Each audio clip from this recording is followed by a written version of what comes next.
quality of living, and you want to bring that to your family as well. And I think that was very clear to my head that I would love to, of course, afford some of the luxury brands, and once you start working on it, it just comes very easy to you. So let's put it this way. There are no ifs and buts, right? And once your goal is very clear that you need to achieve this, it's very important that you put timelines to everything and you document it. And I always feel that either it's a personal goal or a professional goal, if you have not documented it, you cannot achieve it.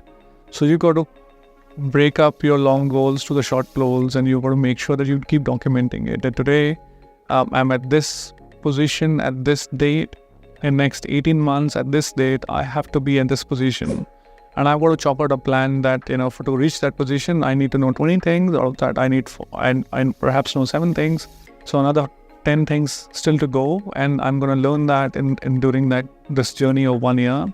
So that after 1 year, nobody comes and tells me that, listen, we can't promote you because you're not ready.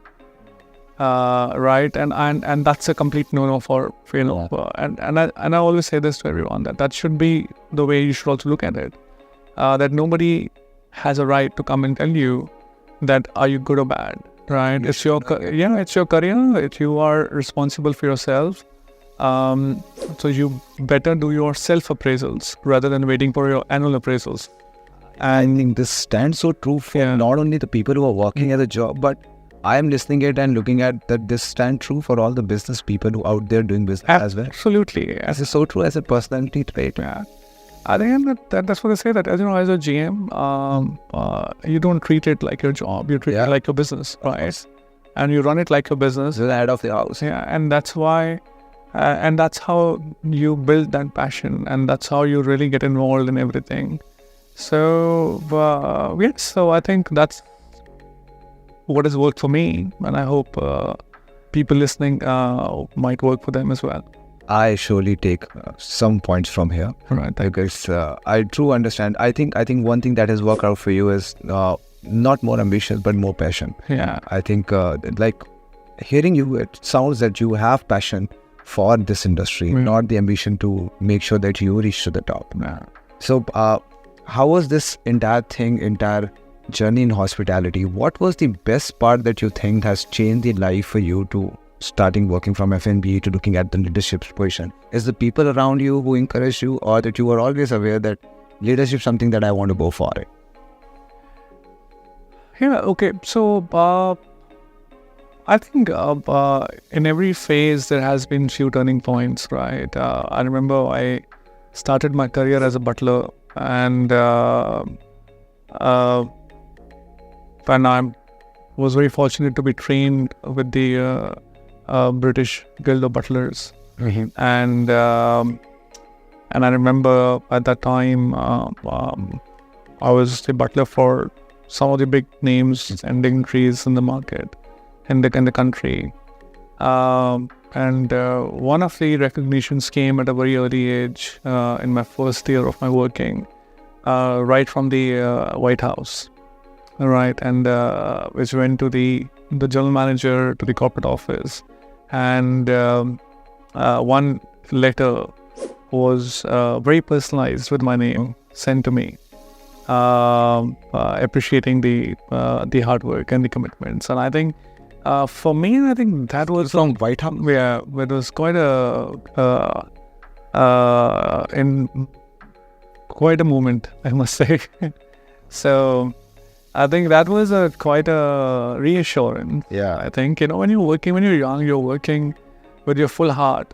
You're not worried about compliments, appreciation at that time. You just want to work, and you just want to learn and do every bit of what you can do, right? And suddenly this once, without knowing that how good or bad you're doing, and suddenly this recognition come your way, and that's the moment when you realize that, you are good. And you're doing something special. That's a validation. Yes, that's a big validation, right? And but I always say that the validations are good to enjoy for a moment, but don't take it on your head. And you always keep your feet grounded and keep moving ahead, right? And so I think that's one. Second is I have always enjoyed the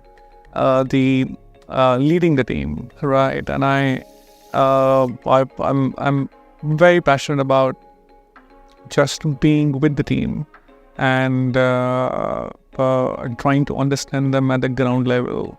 How are they feeling on a personal level, professional level, and I think that's drives me, right? And I always feel that as a leader, wearing fancy coats doesn't really make you a leader, right? But I feel a leader gets qualified as a leader is when one of your team members at least comes up and tells you, "Hey, listen, thank you very much. I really hope that one day I can become like you." Yeah. Right? And I miss you. So, and I think the most difficult thing in the world is to touch somebody's heart and impact somebody so much that he doesn't want to become like a Shah Rukh Khan, and he wants to become like you. So how much you have impacted his life through your gestures, the spending. And I think the most valuable thing you can give it to somebody is your time, right? And if you can give that time to somebody, I think it just gives that individual so much of impact on his life that and that's what I work for. I don't think any appraisals or compensations makes it up for this, that if your team comes up and tells you that I wish that we can be someday like you, so that's very satisfying, and I think that's something which drives me personally every day, come to work and do something special for everyone. Yeah, I think you said it in a great way that appreciation should be there, and that you should be very grounded and working hard for it. I want to understand that now you are at a leadership position, and you see people around you. Probably some of them are admiring you, looking at you as someone that I want to become. Do you think that leadership as a skill is acquired? You could train someone, or is it within something that you're born with? I think it's both the ways. I think sometimes it's your personality. This is how you are, right? And sometimes I feel you got to be smart. So even if it's not your personality, but you need to adapt if you really have to grow. Now, if you are in a zone where you're gonna keep putting this out, that this is my personality and I can't adapt, then you're setting up yourself for failure. It's like tasting a wine, right? We all know it's a lovely beverage to have, but not everybody has a acquired taste for it. So either you acquire a taste for it, or you just leave it and you stop drinking it. And how about being around the people who are leaders? Like, I can truly sense this, that if you are here in this hotel and you have such good qualities, people around you, I'm not saying all the people, but there are few who will actually learn from you, understand that these are the things that I've never known, and these are the trait and the personality that I have to build into myself to become what he is right now. So surrounding does matter. It does, indeed. I think you see, the culture of an organization is all set by the leader on the top, right? And I always feel the same team works different under different leader. And for me, it's not that team is good or bad. It's always a leader is he good or bad. People don't leave company; they leave them. Really a manager there. So because if as a leader, if you're gonna keep harping about that I don't have the right team, it just shows what kind of leader you are, right? Because that's what you're there for. And I always tell them, it's like being a leader is like a parent. Yeah. Right. So now this is your team.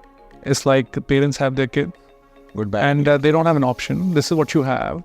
And you have to make best out of them. Yeah. And you cannot apply same method for everyone. So you need to understand sometimes that every individual has its own strengths and weaknesses. Yep.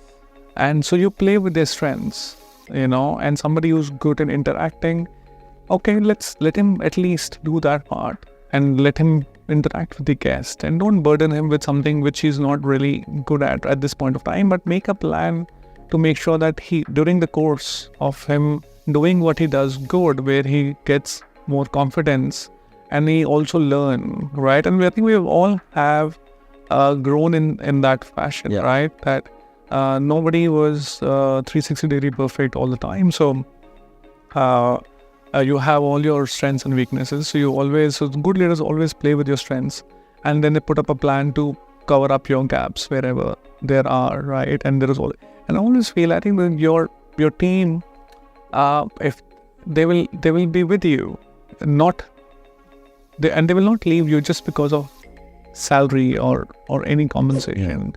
But they will leave you if they feel that they are not learning anything new every day when they come to work. So I think the engagement of the team, putting up a plan for them that, for next 6 months, you're going to learn these new topics which you will be exposed to, which will help you to achieve your career aspirations, and you document that, and you sit with them, do one-on-one sessions with them, understand what are they going through, what is their mindset all about, and clear their doubts if there are any. Parenting. Yeah, and so parents don't come out and say that, my even if they're not good, they still have to boast about them when they're out in the social society, right? And I think that's what is the role of a leader, that good or bad, it's your asset. And I always say that we could stop calling human